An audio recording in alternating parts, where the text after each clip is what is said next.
Investor's Edge with Gary Kaltbaum. Straight talk about you and your money. Now from the BizTalk studios, here is Gary Kaltbaum.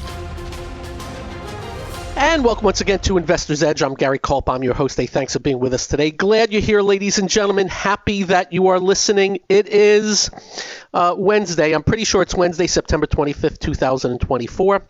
Hope you're having a good day. As always, we have lots to cover. Serious talk on everything that affects you. No. Serious talk on everything that affects you.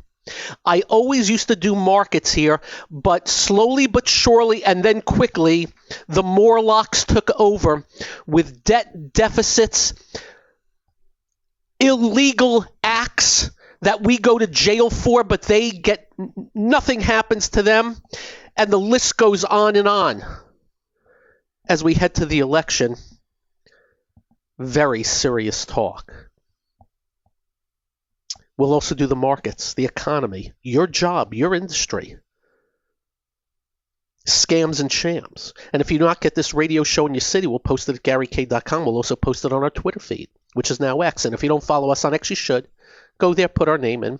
And if you like to email us, all you got to do is be nice. And I start, and I had no idea, but in the last 20 minutes, I have been listening to an economic speech. An economic plan from Kamala Harris. She's saying Trump sucks and that Trump doesn't care about people. He only cares about billionaires and millionaires. He only cares about lining his pockets, while she will be for the people. Interesting. I was taught many moons ago to not listen to what people say, but watch what they do. Watch what the outcomes are from what they do. That's what I have been taught my whole life. Simplistic as that.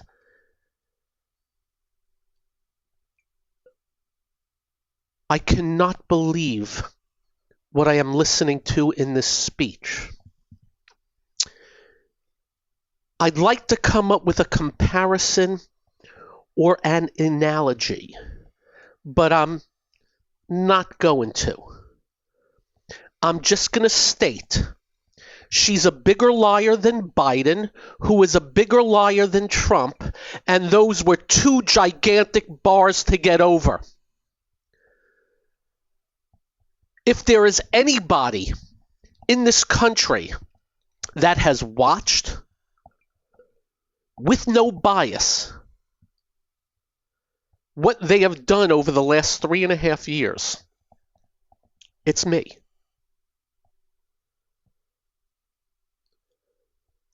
The last 3.5 years, we're just letting you know, did not happen. I just want you to know that. She's saying her plan is going to lower inflation. No, I am not making that statement up.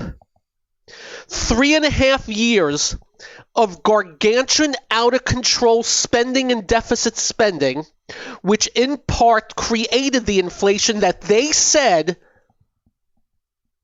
wasn't happening. And when it started happening, they said it was transitory. And then when it got really hot, they said it was Putin. And now she's telling us her plan will lower inflation. And we're supposed to listen to that.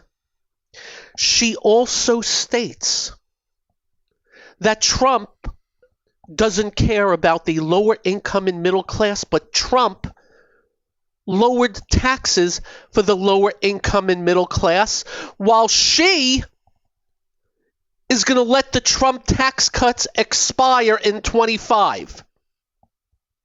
Oh, but she says no, she won't. Oh, yes, she will. Business. They're bad. Oh, but wait, not all of them are bad. Oh, but they've been gouging. But who's gouging? Oh, we're not going to name them. I have never seen, and you can trust me or not, a more anti-business administration than the last 3.5 years. From the Department of Justice that's going after Visa and Google and stop the merger of JetBlue and Spirit, and the just taking out the mallet and pounding away at industry and companies on a daily basis and throwing blame on supermarket chains that have 1% to 2% margins. But she has a plan. Let me tell you who else I've studied. Maduro of Venezuela and Chavez before him, who've died of cancer.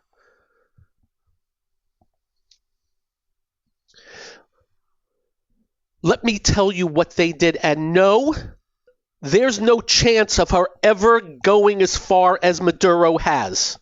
No chance. There's much more checks and balances here. But let me tell you how it started. Maduro complained to the people that they were being gouged by industry. His own words. Vote me in. I'll be on your side. I just want you to know that's how it started. This woman echoes Maduro of Venezuela. Again, no chance of ever getting that far. She also said her values have not changed. The values that put into place if you shoplift $949, you're going to be okay, we're going to leave you be, but $950, we're going to charge you. So people, the criminals, would walk into stores with a calculator, make sure they didn't go over $950. Her plan. Remember our plan. We the people. Leave us the hell alone. The government is the failure. Failure by $35 trillion they have overspent. The greatest bull market in history, the biggest inflation of all time, is our government. And we don't know where the hell the money goes. We don't know who's benefiting. In California, they have spent, unimaginable amounts on the homeless, and they can't even find the money. And they have more homeless than ever. A plan. Now, you know, Trump nauseates me also. His things with the tariffs now is sick. Oh, we're going to tariff you 200%. Oh, dear, if you go make stuff over there, we're going to 200% tariff you. And that's insanity, too. Hopefully that's just threats. But sheer insanities of proposals. But this, I haven't even got into her planned proposal. Unrealized capital gains? Oh, but don't worry, it's just going to be on the wealthy. I have news for you. If they confiscated every dime from every billionaire in this country, that would be about 5 months of government spending. You think I'm kidding? Besides the Trump tax cuts go by, they want to raise taxes on the corporations. So they can't compete as well internationally. They want to raise your long-term capital gains, disincentivizing holding long-term. They floated wealth taxes, and you know what? I said they got rid of them. They're floating wealth taxes again.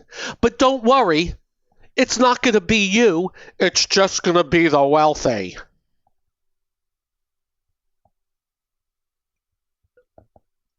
I'm ill.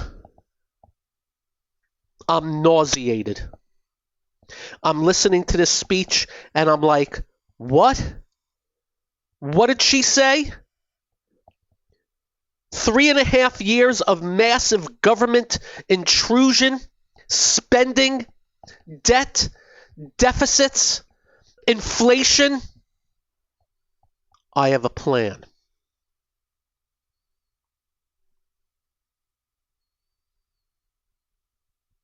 I have a plan. What do we tell you about going to a doctor to put a cast on your right wrist and he puts a cast on your left wrist? What did we tell you about Bill Clinton? Up next, we'll put a little bow tie on this nausea. I'm Gary. This is the one and only Investor's Edge.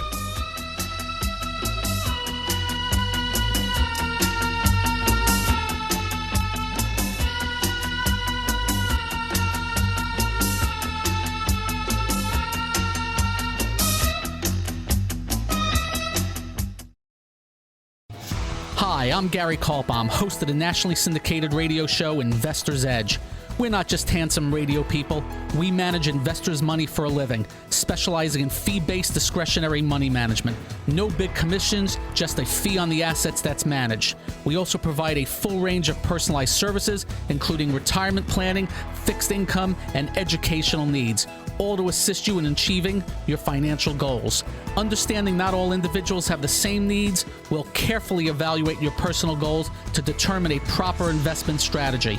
If your current approach to investing is not getting you to where you would like to be, call us to make an appointment for a complimentary portfolio review. The number to call is 888-422-5559. That's 888-422-5559. That's 888-422-5559. Investment advisory services offered through Kaltbaum Capital Management. It's time to switch on the integrator units and get the brain cells working. You're listening to Hey, this promises to be fun. Investor's Edge The last bastion of quality programming. with Gary Kaltbaum. It doesn't get better than this.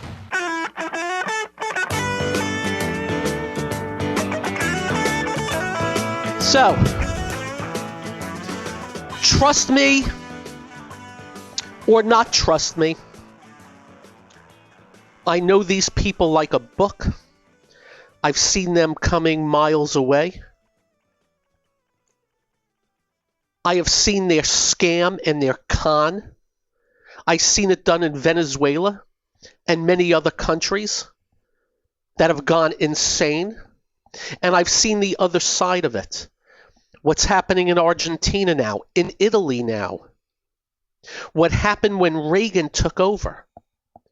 That everybody lies about. Well, they lie about.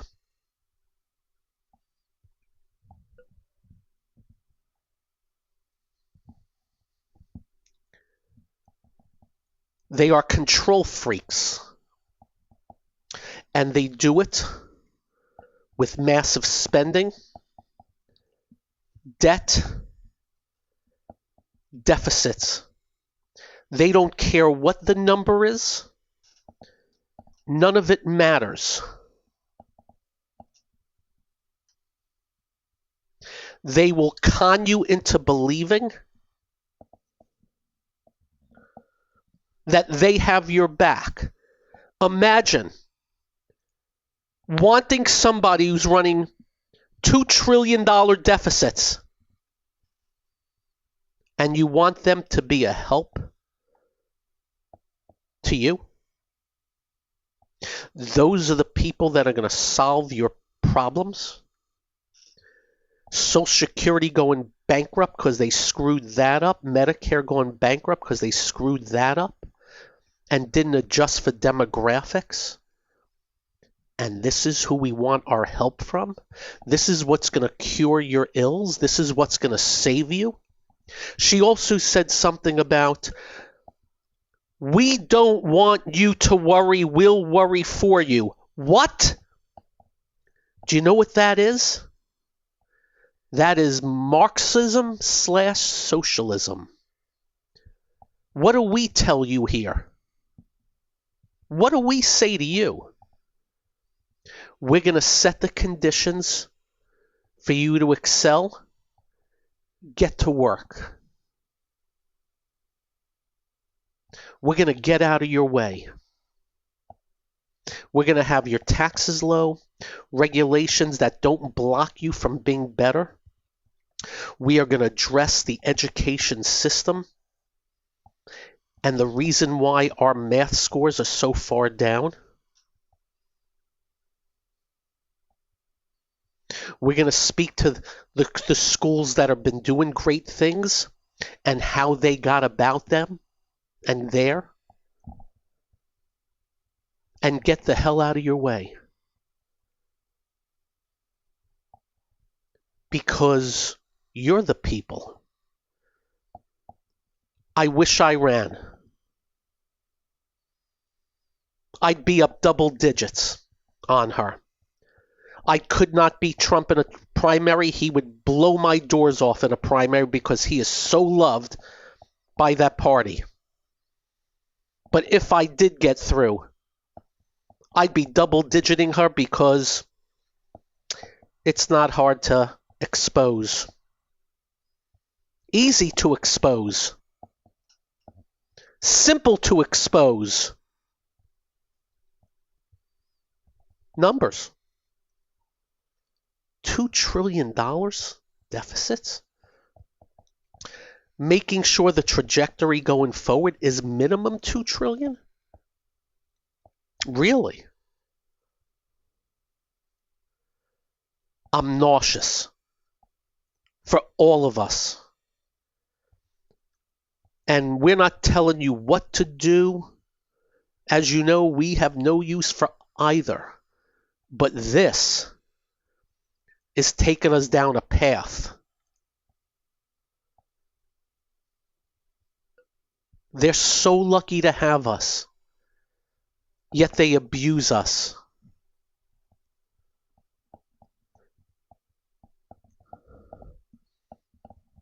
And in this whole speech, it was just general. Oh, we're going to give you $5,000 for this. We're going to give you $50,000 for that. We're going to give you $12,000 for this. We're going to give you $10,000 for that. How about going away? Get the hell out of our way. Leave us alone. You're the failures. And Trump. We're going to tariff you 200%. No, you're not. Oh, we're going to tariff you 100%. No, you're not. We're going to force you to do this and force you. No, you're not. He worries the hell out of me also. Why? From Monday to Tuesday to Wednesday to Thursday, who the hell knows what's coming next? But I do know under his 4 years, lower taxes and less regulations. I do know that. And that's muy importante. This one, higher taxes and much more regulations. I guarantee it. And I trust as far as I can throw.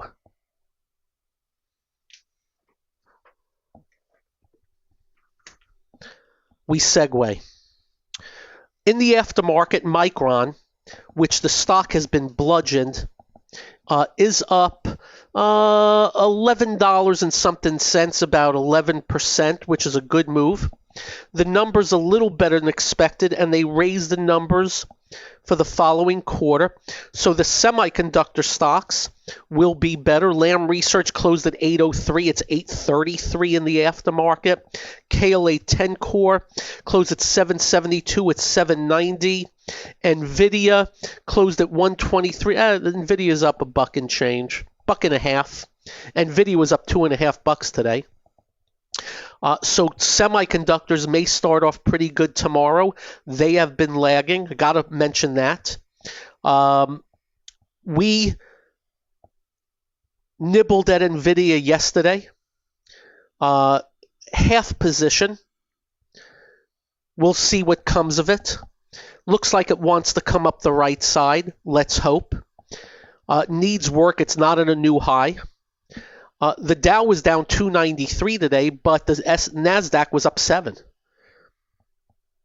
And the NASDAQ 100 was up 27. Meta finished up $5 today, was up 12.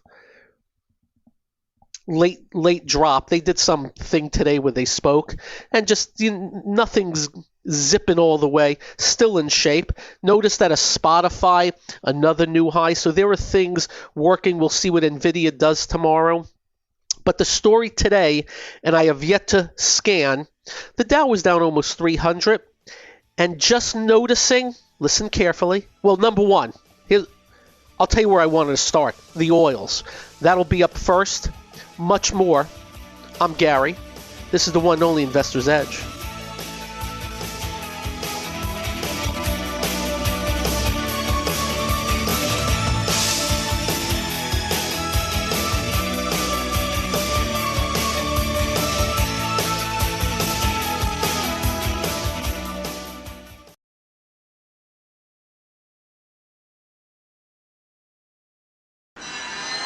Listening to America is talking. Investor's Edge. He's got to be pleased with that. The crowd is just on its feet here. He's a Cinderella boy. With Gary Kaltbaum. Comes highly recommended. You're going to feel better if you talk to him.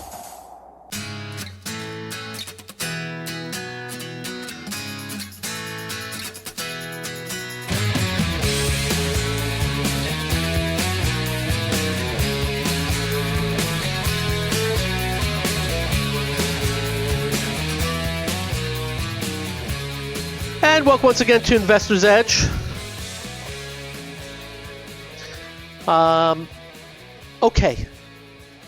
Let me start with a few things of note. Oils. As you know, we've been on a void for a very long time.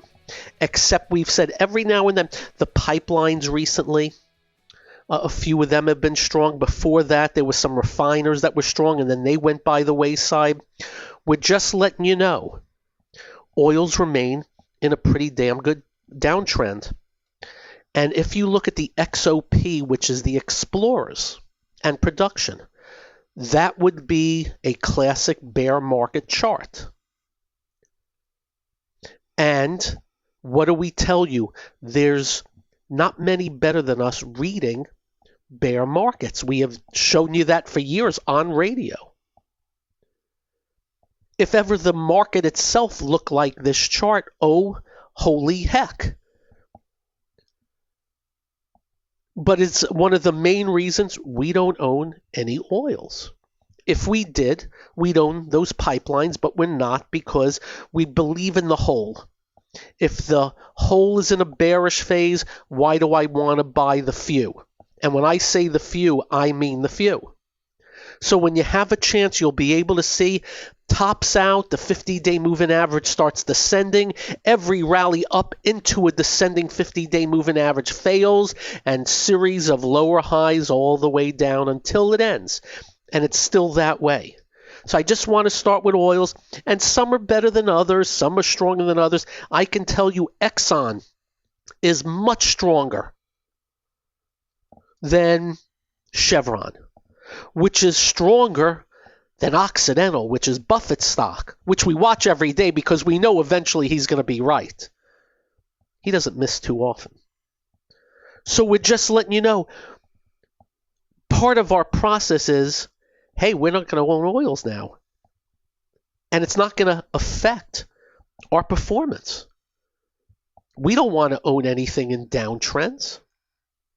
And we're always amazed when we get a transferred accounts in, and there'll be stocks that are down 70%. And the people are told, don't worry, we're diversified. And I'm thinking to myself, imagine if those people would recognize bear markets and not been in a stock that's gone down 70% and was able to see the top in it and get the hell out of the way. Always amazed by that. So I just want to start with oils. I also have to mention Amgen in the Dow down 18 today. By the way, with the Dow down 293, I'm even going to give you an exact number. Let's see, 18.06 times 6.78. That's 122 Dow points. But not only Amgen, Regeneron, another big biotech, that thing cracked badly this week. So I'm starting to, and Biogen's been dead forever. I'm starting to wonder, big biotech. Well, number one, anything that tops out like that, I'm not going to be in.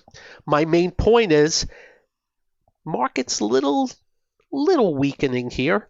I want to know what I don't want to own. Then there's, just going to mention, bad reaction to earnings in Lennar, and today KB Homes.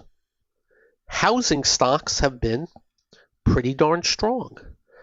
We're now making note of that and seeing if any others follow suit. Hovnanian looks like it's topping out. So for me, and by the way, freely admit it, I think about 3-4 days ago I was thinking about buying some housing. Well, not anymore. And then I'm just noticing a few other little things. And again, not necessarily bad. Not the end of the world. Seeing a couple of big banks getting on the iffy side, as well as the regionals, which, by the way, the KRE, which is the Regional Bank Select Industry Index, exchange traded fund, broke below the 50-day moving average today. Now, it did that about 9 days ago and then had that big reversal day, but we now look like we may be following through. Guess what I'm not going to own any of? The regional banks. That's how we roll. And the same goes for any individual stocks that we look at. I can promise you, Domino's Pizza, bearish phase, we're not going to own it. We're just throwing a name out to you. And the reason we're able to sidestep the bear markets and have in the past, and we'll do our darndest again in the future, it's in the recognition of how things act and how things look with our eyes. We see it. I don't need an analyst to, hey, we are reiterating our buy recommendation or adding this and a target of that. We couldn't care less. It is the patterns and the action and the fear and greed that trace things out for us. Thus, we bring up the oils first. We had a nice rally in what? Commodity stocks. But the question is, are they out of the bear phase? I'm agnostic. We'll see what happens. China with the big gap yesterday, as we mentioned, may be starting a real bull phase. Don't know yet. It got extended in one day. That's what happens to some of these foreign markets, and we're going to watch to see how it plays out. Little minor pullback today.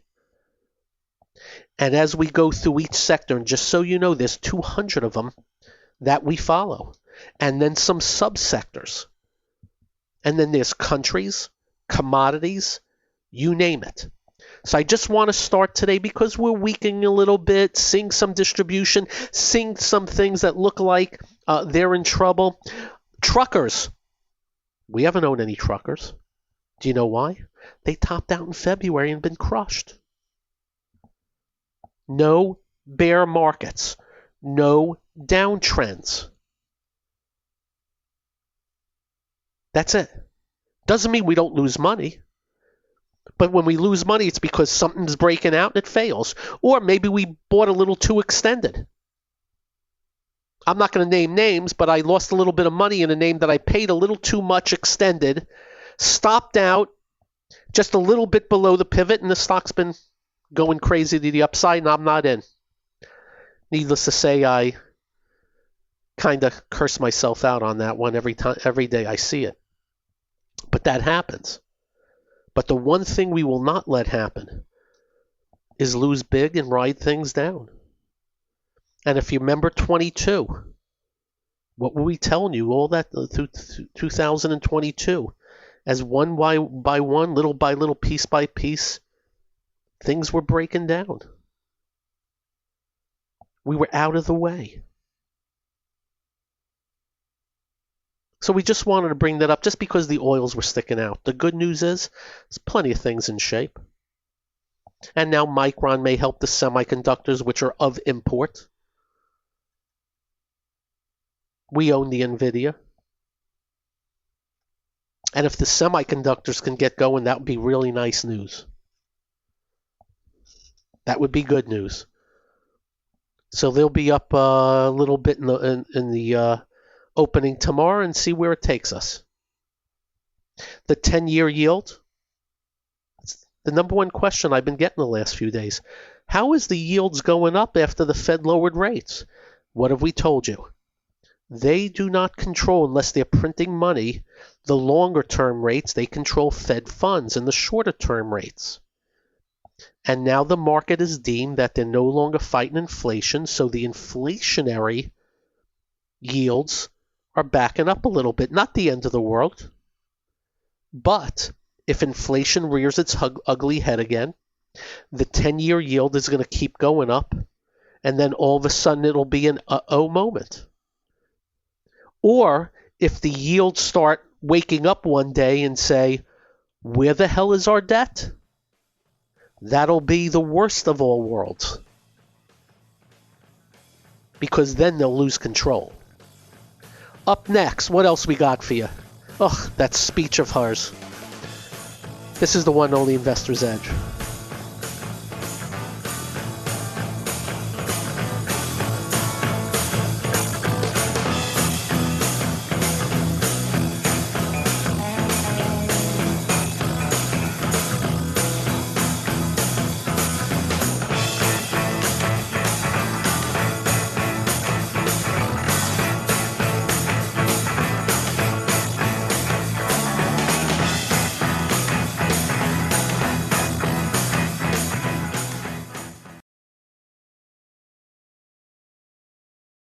You're listening to... What are we waiting for? Well, what are you waiting for? 1, 2, ready, go. Action! Investor's Edge with Gary Kaltbaum.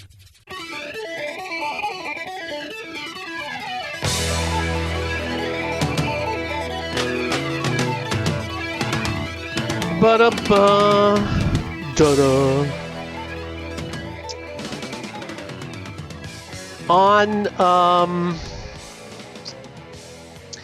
Amgen, they reported disappointing data for 2 drugs. I've never been a big biotech buyer, and I've missed out on some really good names throughout the years. There's just something about the placebo doing better than... Well, certainly... I have never been in one of those biotechs with no sales. And there's been a lot of them and a hell of a lot of disasters. May I state that for the record. But admittedly, I've seen some biotechs with no sales bought out for $3, $4, $5 billion. And I've never understood that. And I really have not followed how they've made out with their drugs when they've been bought out, and I probably should have done that, but I never did. I just think the market is tough enough, very tough, let alone having to deal with something that has absolutely no sales whatsoever. Anything else sticking out today? Not a lot. The Dow. Caterpillar gave back $8 today. That's been rallying up off the China thing. Actually, it's had a pretty good move recently.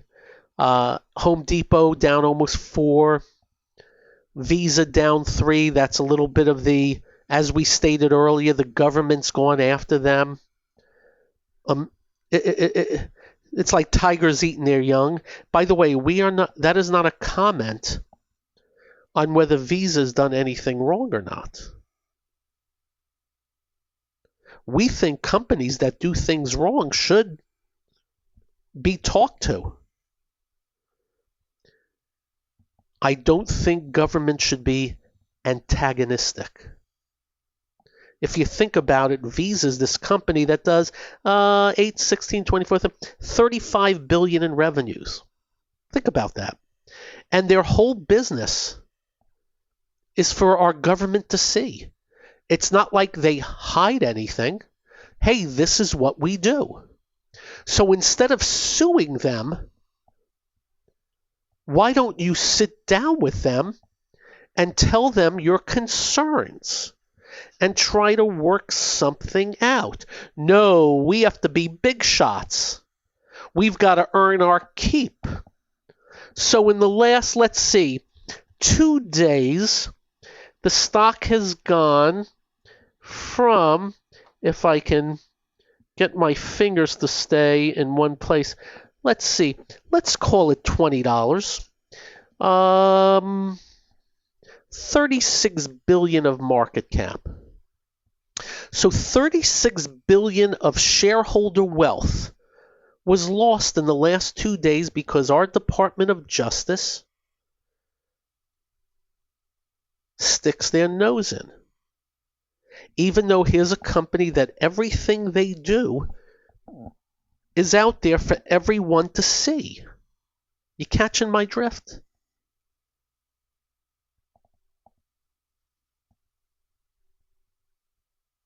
Think about that. And therein lies the things that irk me. Now, if they can show Visa hid something, okay. But how about maybe going after some of these congressmen and women and senators that are insider trading? How about that? Do you know Nancy Pelosi and her husband just sold like $1 million worth of Visa stock in the last couple of weeks? She had this information. Huh. You think any journalist ever asks her? I forgot that Republican's name a few weeks ago. Oh, it was Classic. Classic. Trading on insider information. Where's the Department of Justice on that?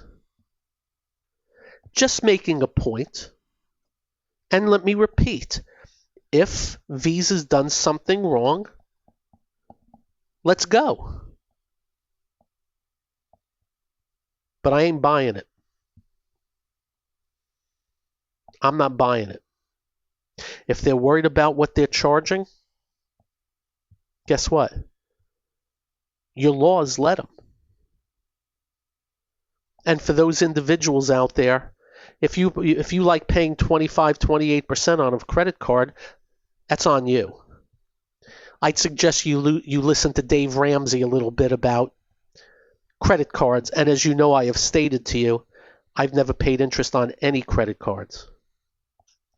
So just a little tidbit, kind of putting the pieces of the puzzle together, because that speech from Kamala Harris, what government's going to do for you. Just what we needed.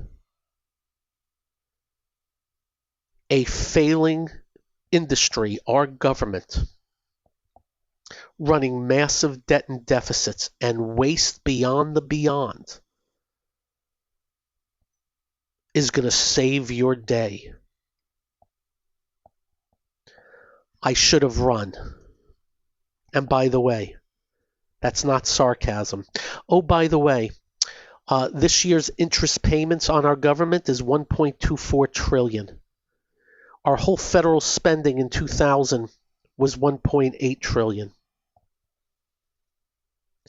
You know where I get my ire from? Thus why we will be having a podcast soon on the weekend covering all this. Just have to, as you know, dealing with mom and dad, 92 and 91. Father going to be 93 October 20th. And that's taken a lot of time, a lot of effort, a lot of help. But we will be covering more and more because there's too much bias on both sides. That all said, We'll be on Varney and Company, 10 a.m. hour tomorrow, Fox Business Network. Check us out.